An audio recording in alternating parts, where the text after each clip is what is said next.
Hi friends, ಎಲ್ಲರೂ ಹೇಗಿದ್ದೀರಾ? ನಾನು ನಿಮ್ಮ ಪ್ರೀತಿಯ ಶ್ರೀ.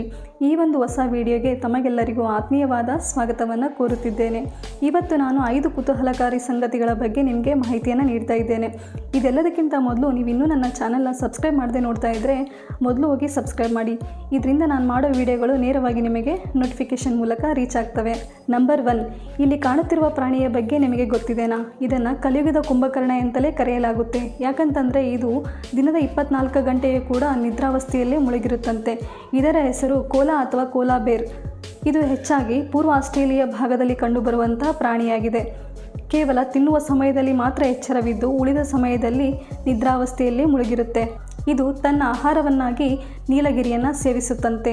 ಆ ಎಲೆಗಳನ್ನು ತಿಂದು ಜೀರ್ಣಿಸಿಕೊಳ್ಳಲು ಮತ್ತೆ ನಿದ್ರೆಗೆ ಜಾರುತ್ತಂತೆ. ಸೊ ಹೀಗಾಗಿ ಇದನ್ನು ಸೋಮಾರಿಗಳ ರಾಜ ಅಥವಾ ಲೇಜಿಯಸ್ಟ್ ಅನಿಮಲ್ ಅಂತ ಕರೆಯಲಾಗುತ್ತೆ. ಇದರ ಜೀವಿತಾವಧಿ 12 ರಿಂದ 13 ವರ್ಷ. ಅದರಲ್ಲಿ ಸರಿಸುಮಾರು 1 ವರ್ಷ 5 ತಿಂಗಳುಗಳ ಕಾಲ ಮಾತ್ರ ಇದು ಎಚ್ಚರವಿರುತ್ತಂತೆ. ಉಳಿದ ವರ್ಷವೆಲ್ಲ ಇದು ನಿದ್ರೆಯಲ್ಲೇ ಮುಳುಗಿರುತ್ತಂತೆ. ಜೀವನ ಅಂದರೆ ಇದರದ್ದೇ ಅನಿಸುತ್ತೆ.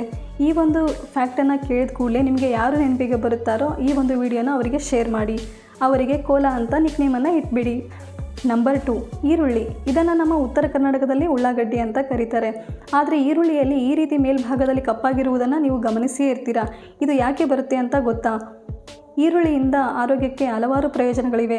ಇದರಿಂದ ನಮಗೆ ಮ್ಯಾಗ್ನೀಷಿಯಂ, ಕ್ಯಾಲ್ಶಿಯಂ, ಐರನ್, ವಿಟಮಿನ್ ಅಂತಹ ಅನೇಕ ಪೋಷಕಾಂಶಗಳು ದೇಹಕ್ಕೆ ದೊರೆಯುತ್ತವೆ.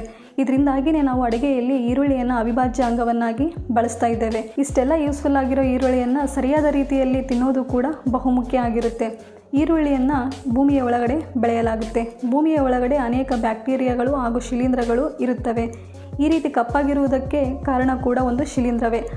ಆ ಶಿಲೀಂಧ್ರದ ಹೆಸರು ಅಸ್ಪರ್ಜಿಲಸ್ ನೈಗರ್ ಅಂತ. ಇದನ್ನು ತೊಳೆಯದೇ ತಿನ್ನುವುದರಿಂದ ಅನೇಕ ಶ್ವಾಸ ಸಂಬಂಧಿತ ಹಾಗೂ ಜೀರ್ಣಕ್ರಿಯೆಗೆ ಸಂಬಂಧಿತ ಕಾಯಿಲೆಗಳು ಬರುವ ಸಾಧ್ಯತೆ ಇದೆ. ಹೀಗಾಗಿ ಮುಂದಿನ ಸಾರಿ ನೀವು ಈರುಳ್ಳಿಯನ್ನು ಬಳಸೋದಕ್ಕಿಂತ ಮುಂಚೆ ಅದನ್ನು ನೀಟಾಗಿ ತೊಳೆದು ತಿನ್ನಿ. ನಂಬರ್ 3, ವಾಟರ್ ಬಾಟಲ್ಸ್ಗಳ ಮೇಲೆ ಈ ರೀತಿಯಾಗಿ ಅಡ್ಡದಿಡ್ಡಿ ಲೈನ್ಸ್ ಯಾಕೆ ಇರ್ತವೆ ಅಂತ ನಿಮಗೆ ಗೊತ್ತಾ? ಇದನ್ನು ಸ್ಟೈಲ್ಗಾಗಿ ಮಾಡಿರ್ತಾರೆ ಅಂತ ನಾವು ಅಂದ್ಕೊಂಡಿದ್ದೀವಿ. ಆದರೆ ಇದರಿಂದ ಅನೇಕ ರೀಸನ್ಸ್ಗಳಿದ್ದಾವೆ. ಸಾಮಾನ್ಯವಾಗಿ ಒಂದು ಪ್ಲಾಸ್ಟಿಕ್ನ ಬೆಲೆ ಬಂದ್ಬಿಟ್ಟು 20 ರೂಪಾಯಿ.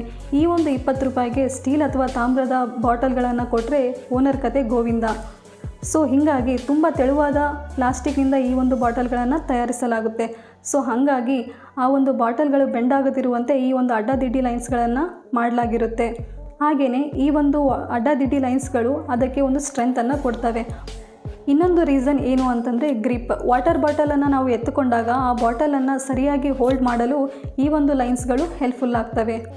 ನಂಬರ್ 4, ಗಡಿಯಾರ ಯಾಕೆ ಬಲದಿಂದ ಎಡಕ್ಕೆ ತಿರುಗುತ್ತೆ? ಎಡದಿಂದ ಬಲಕ್ಕೆ ಯಾಕೆ ತಿರುಗಲ್ಲ ಅಂತ ನಿಮಗೆ ಗೊತ್ತಾಗಬೇಕಾದ್ರೆ ನಾವು ಮಧ್ಯಯುಗಕ್ಕೆ ಹೋಗಬೇಕು. ಮಧ್ಯಯುಗದಲ್ಲಿ ಟೈಮನ್ನು ತಿಳಿಯಲು ಸನ್ ಡಯಲ್ಸ್ಗಳನ್ನು ಯೂಸ್ ಮಾಡಲಾಗ್ತಾ ಇತ್ತು. ಈ ಸನ್ ಡಯಲ್ಸ್ಗಳ ಮೇಲೆ ಬೀಳುವ ನೆರಳು ಯಾವಾಗಲೂ ಕ್ಲಾಕ್ ಡೈರೆಕ್ಷನ್ನಲ್ಲೇ ತಿರುಗ್ತಾ ಇತ್ತು. ಅಂದರೆ ಬಲದಿಂದ ಎಡಕ್ಕೆ ನೆರಳು ಮೂಡ್ತಾ ಇತ್ತು. ಹಾಗಾಗಿ ಆಮೇಲೆ ಕಂಡುಹಿಡಿದ ಎಲ್ಲ ಗಡಿಯಾರಗಳು ಕ್ಲಾಕ್ ವೈಸ್ ಡೈರೆಕ್ಷನ್ನಲ್ಲೇ ತಯಾರಿಸಲಾಯಿತು ಮತ್ತು ಇವು ಸರಿಯಾದ ಟೈಮನ್ನು ತೋರಿಸ್ತಾ ಇದ್ದಾವೆ.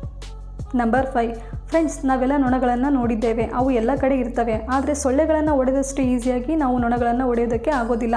ಸಾಮಾನ್ಯವಾಗಿ ನಾವು ಒಂದು ವಸ್ತುವನ್ನು ನೋಡಿದಾಗ ನಮ್ಮ ಕಣ್ಣು ಪ್ರತಿ ಸೆಕೆಂಡ್ಗೆ 60 ಫ್ಲ್ಯಾಶ್ಗಳನ್ನು ನಮ್ಮ ಬ್ರೈನ್ಗೆ ಕಳಿಸುತ್ತಂತೆ. ಅದು ನಮ್ಮ ಬ್ರೈನ್ ಇಮೇಜ್ಗಳನ್ನು ಕಂಬೈನ್ ಮಾಡಿಬಿಟ್ಟು ನಮಗೆ ಒಂದು ವಸ್ತುವನ್ನು ತೋರಿಸುತ್ತೆ.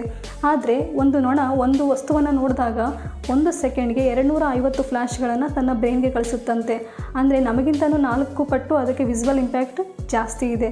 ಸೊ ಹಾಗಾಗಿ ನಾವು ಮಾಮೂಲಿಯಾಗಿ ಹೊಡೆಯೋದಕ್ಕೆ ಟ್ರೈ ಮಾಡಿದರೂ ಕೂಡ ಅದಕ್ಕೆ ಅದು ಸ್ಲೋ ಮೋಷನಲ್ಲಿ ಕಾಣಿಸುತ್ತೆ. ಅದು ಆಗ ಬೇಗ ರಿಯಾಕ್ಟ್ ಆಗುತ್ತೆ. ಹಾಗಾಗಿ ಸೊಳ್ಳೆಗಳನ್ನು ಹೊಡೆದಷ್ಟು ಈಸಿಯಾಗಿ ನಾವು ನೊಣಗಳನ್ನು ಹೊಡೆಯೋದಕ್ಕೆ ಆಗೋದಿಲ್ಲ. ನೆಕ್ಸ್ಟ್ ಟೈಮ್ ನೀವು ನೊಣಗಳನ್ನು ಹೊಡೆಯೋದಕ್ಕೆ ಟ್ರೈ ಮಾಡೋದಕ್ಕೆ ಹೋಗಬೇಡಿ. ನೋಡಿದ್ರಲ್ಲ ಫ್ರೆಂಡ್ಸ್, ಇದಿಷ್ಟು ಈ ವಿಡಿಯೋದ ಮಾಹಿತಿಯಾಗಿದ್ದು ಈ ವಿಡಿಯೋ ನಿಮಗೆಲ್ಲ ಇಷ್ಟ ಆಗಿದೆ ಅಂತ ಭಾವಿಸ್ತಾ ಇದ್ದೀನಿ. ನಿಮಗೆ ಈ ವಿಡಿಯೋ ಇಷ್ಟ ಆಗಿದರೆ ಲೈಕ್ ಮಾಡಿ, ಶೇರ್ ಮಾಡಿ ಮತ್ತು ಸಬ್ಸ್ಕ್ರೈಬ್ ಮಾಡೋದನ್ನು ಮರಿಬೇಡಿ.